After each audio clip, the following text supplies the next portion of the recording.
Merhaba arkadaşlar, kanalıma ve yeni videoma hoş geldiniz. Sizlerle bugün yazlık salaş bir bluz öreceğiz. Yapımı çok kolay.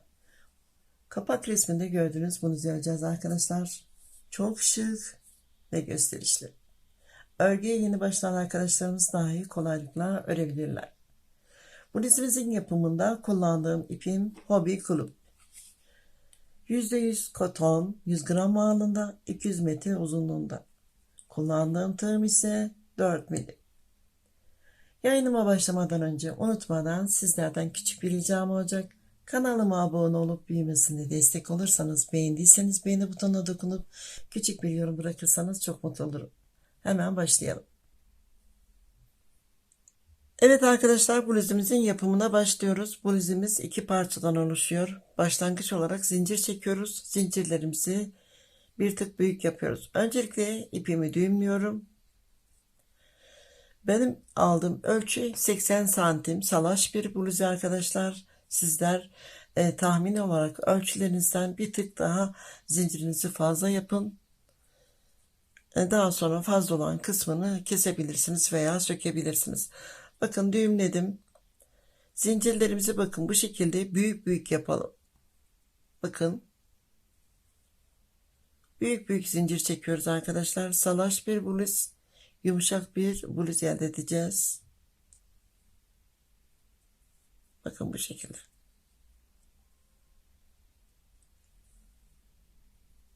Yaklaşık 90 santim uzunluğa ulaşana kadar zincirimi çekeceğim.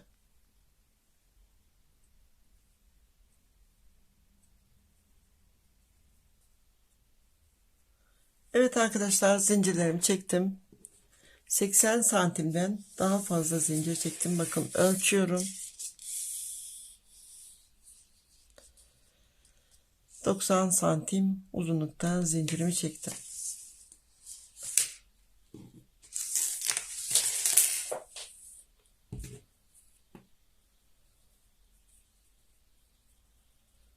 Bakın son ördüğümüz zincirimizin bulunduğu noktadan tutuyorum. 5 tane zincir çekiyorum. 5 tane zincirim çektim. Tığıma ipimi aldım. Parmağımla tuttuğum noktadan bakın buradan ilmeğimi alıyorum. Tek kanadı dışında kalacak. İki kanadı iç kısımda kalacak. Bakın bu şekilde bol örüyoruz. İkili trabzanımı yapıyorum.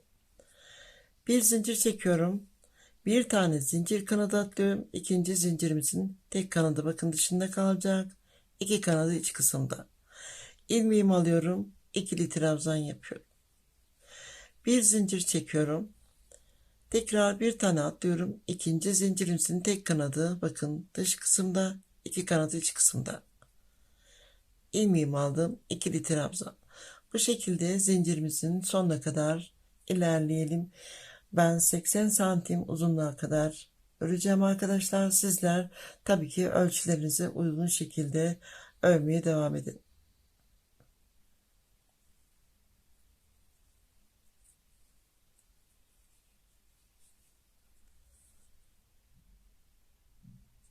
Evet arkadaşlar, kutucuk şeklinde örgümü tamamladım. Tekrar ölçüyorum.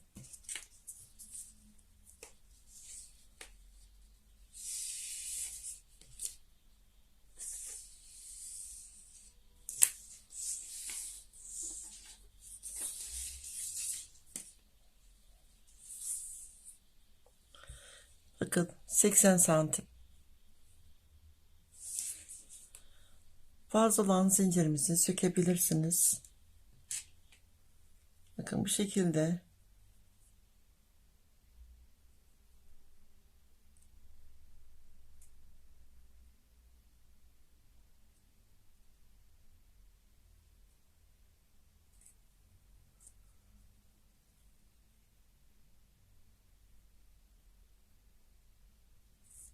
Bakın bu şekilde sökebilirsiniz arkadaşlar.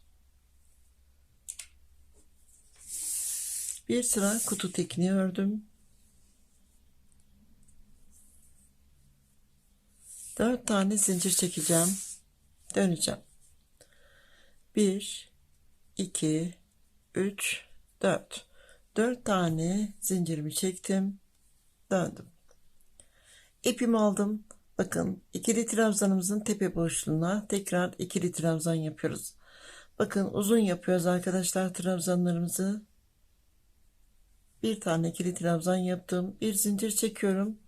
Sıradaki ikili trabzanımızın tepe boşluğundan ilmeğimi alıyorum. Bakın bu şekilde uzun yapalım. Bir zincir, sıradaki trabzanımın tepe boşluğuna ikili trabzan. Sıramızda bu şekilde ilerleyelim.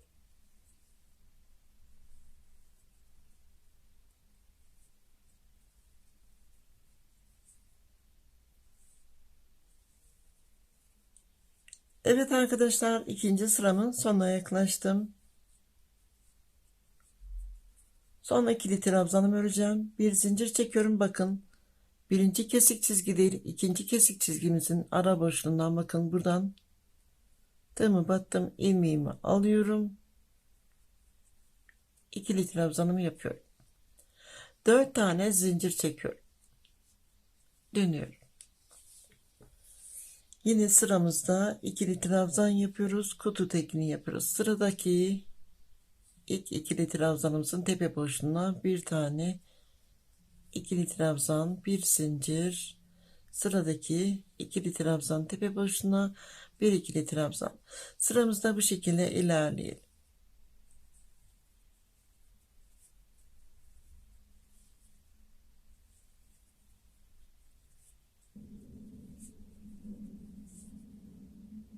Evet arkadaşlar, 3. sıramın sonuna yaklaştım.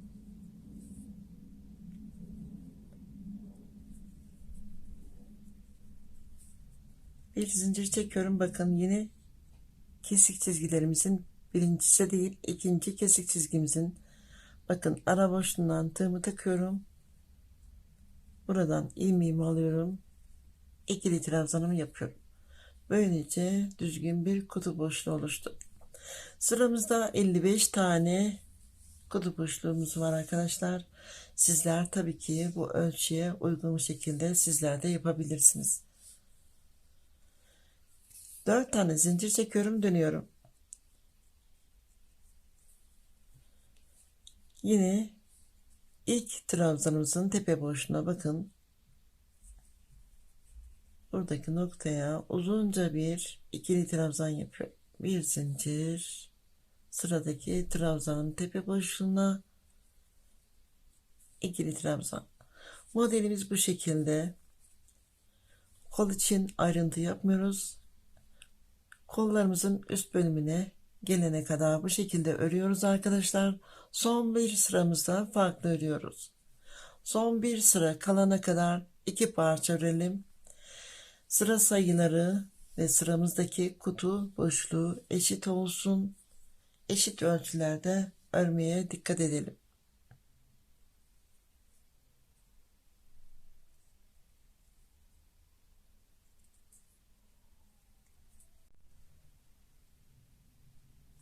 Evet arkadaşlar, istediğim yüksekliğe ulaşana kadar ördüm. Omuz üzerine kadar ördüm arkadaşlar. Bakın kollar için ayrı bir işlem yapmadım. Düz ördüm. Diğer yan tarafı da bu şekilde. Omuz üzerine bir sıra öreceğiz. Yarım olarak sadece omuz üzerine öreceğiz. Yine diğer omuz üzerine yine yarım öreceğiz arkadaşlar. Ortada yaka boşluğu bıraktım. Omuz üzerine 18,5 kutu boşluğu öreceğim. Bu tarafta da yine 18,5 öreceğim. Ortadaki kutu boşluğu ise 17 tane. Bu taraf örelim.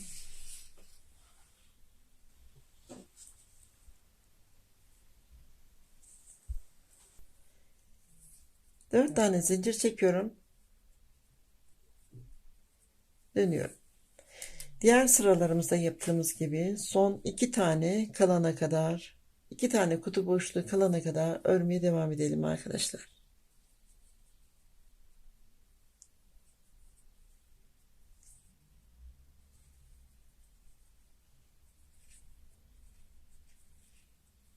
Evet arkadaşlar, son 2 tane kalana kadar ördüm. Bir zincir çekiyorum. Bakın 2 tane kutu boşluğu kaldı. İpimi aldım. Sıradaki trabzanımın tepe boşluğuna bir tane yarım trabzan yapıyorum. Tığımda 2 ilmeğimi bekletiyorum. Tığıma ipimi aldım. Sıradaki trabzanımın tepe boşluğu, bakın işaretleyiciyi taktım nokta. Bir tane yarım trabzan daha yapıyorum. Tığımdaki 3 ilmeğimi tek seferde boşaltıyorum. Bir tane zincir çekiyorum. İpimizi uzun keselim. Buradaki dikişimize yetecek kadar arkadaşlar. İpimizi uzun kesiyoruz. Omzumuzun tek tarafını yaptık. Diğer tarafını yapalım.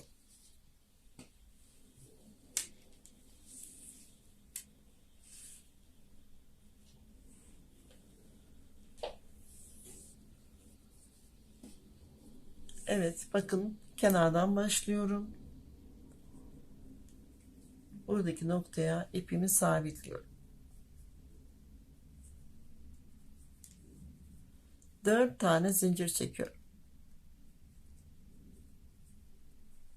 4 tane zincirimi çektim. Trabzanın tepe boşluğuna trabzan örüyorum. İkili trabzan. Bir zincir, sıradaki trabzan tepe boşluğuna ikili trabzan. Yine 2 tane kalana kadar işaretleyicimizin, bakın bulunduğu nokta, 2 tane kalana kadar tek tek ikili trabzanlarımızı yapıyoruz. Aralarında birer tane zincir çekelim.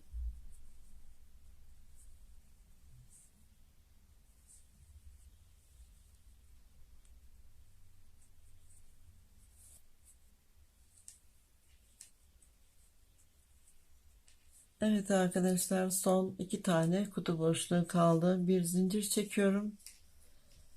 Bakın bir zincir çektim. Bir tane yarım trabzan yapıyorum. Tığıma ipimi aldım. İşaretleyicimin bulunduğu noktaya tekrar bir tane yarım trabzan yapıyorum. Tığımdaki 3 ilmeğimi tek seferde boşaltıyorum. Bir zincir. İpimizi yine omuzumuzun üzerine dikecek kadar uzun bırakalım.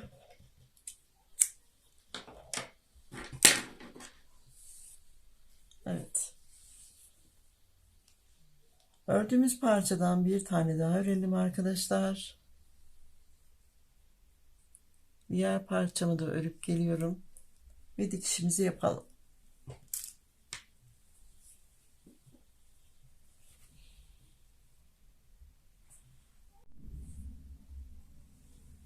Evet arkadaşlar, 2 eşit parça ördüm. Eşit sayılarda, eşit sırada. Bakın yaka boşluklarını aynı şekilde ördüm. Dikişlerimizi yapalım. Bakın buradan dikiş için ip bırakmıştım. Buradan iki yönden de bu şekilde dikiyoruz.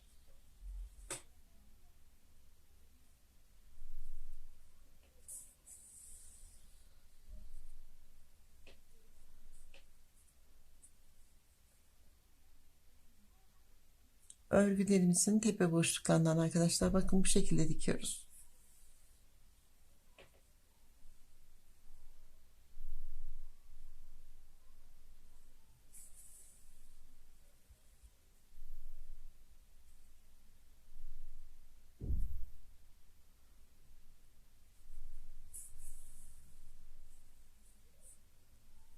Buradaki ipimizi dikişimizin arasına gizleyelim.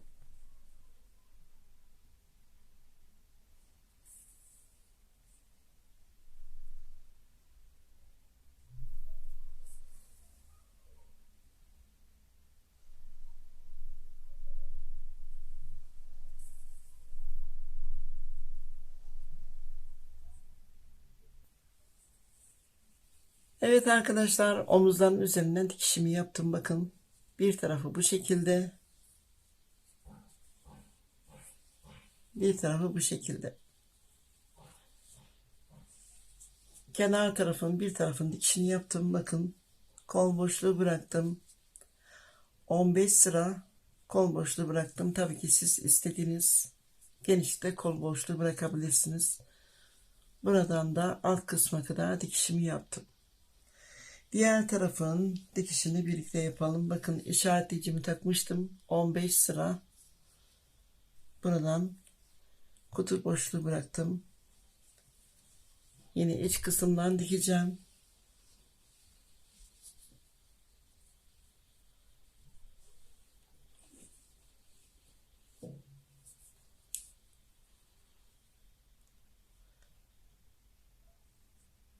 Buradan ipimi geçiriyorum.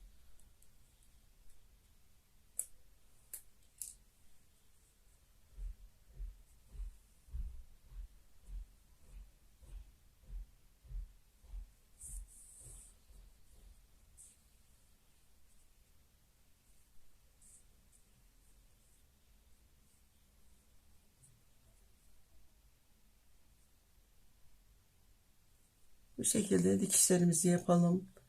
Bakın kutularımızın, kutu boşluklarımızın hizası eşit şekilde olursa, dikişlerinizde kayma yapmazsanız daha güzel olacaktır.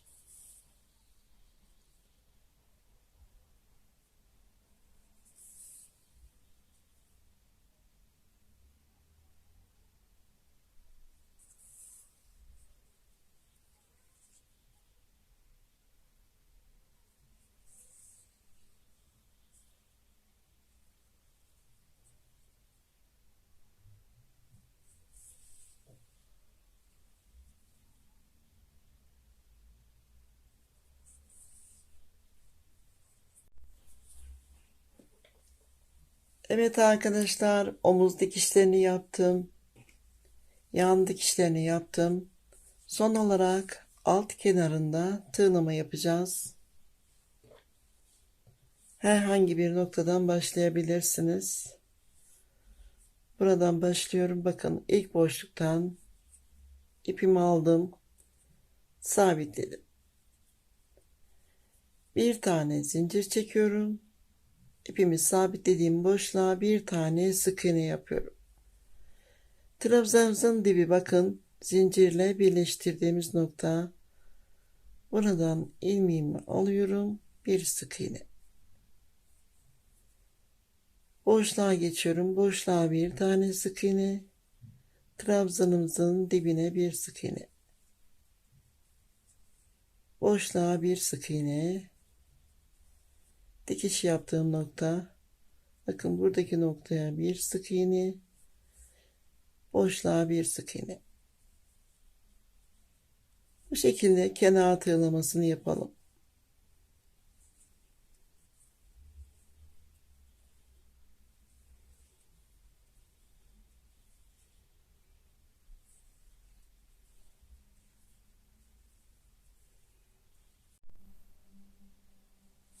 Evet arkadaşlar, tüm dikişlerimi yaptım. Bakın omuz üzeri dikişlerim bu şekilde.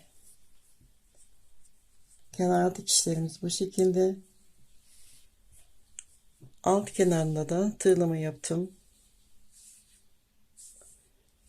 Ortası da ütümü yaptım. Pamuklu ip olduğu için gönül rahatlığına ütümü yaptım. Sizler farklı ipler kullanacak olursanız ütünüzü yaparken dikkat edin. Bu şekilde altını büzmek için zincir çektim. Örgümün genişliğinde zincirimi çektim arkadaşlar. Bakın bu şekilde. İsterseniz büzgü yapmadan da kullanabilirsiniz. Zincirimi takmadan, ipimi takmadan önce ölçülerimi tekrar alacağım. Tığ işlerinde üzerine ördükçe örgümüzde daralma oluyor. Bu durumu göz önünde bulundurursanız çok iyi olur. Genişliğini ölçüyorum. Bakın buradan tuttum. 75 santim. Yüksekliğini ölçüyorum.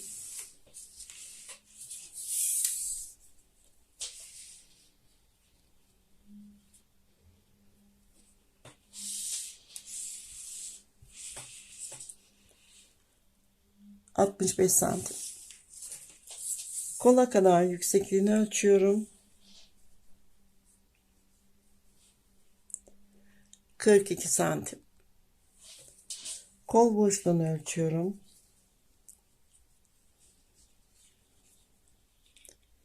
24 santim. Omuz üzerindeki genişliği ölçüyorum. 24 santim. Yaka genişliğini ölçüyorum.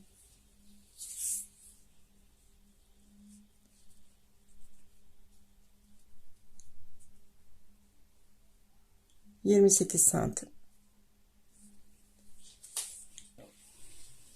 İpimizi takalım.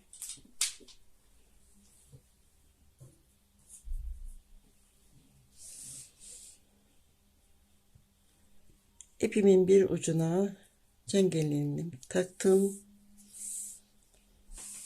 Bakın tam ortalıyorum yakadan. Buradan bakın tekli trabzan örmüştük. Buradaki noktadan örgümün arasından ipimi çekiyorum.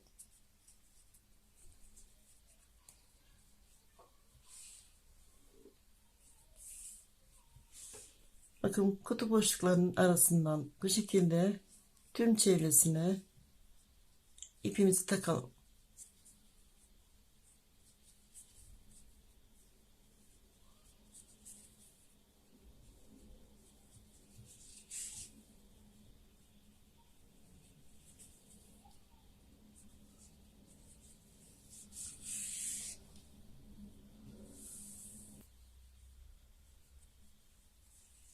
Evet arkadaşlar, zincirimi taktım.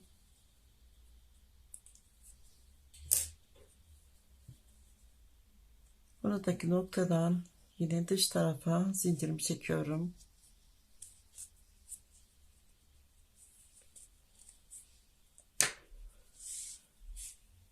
Örgümüzü bu şekilde büzelim.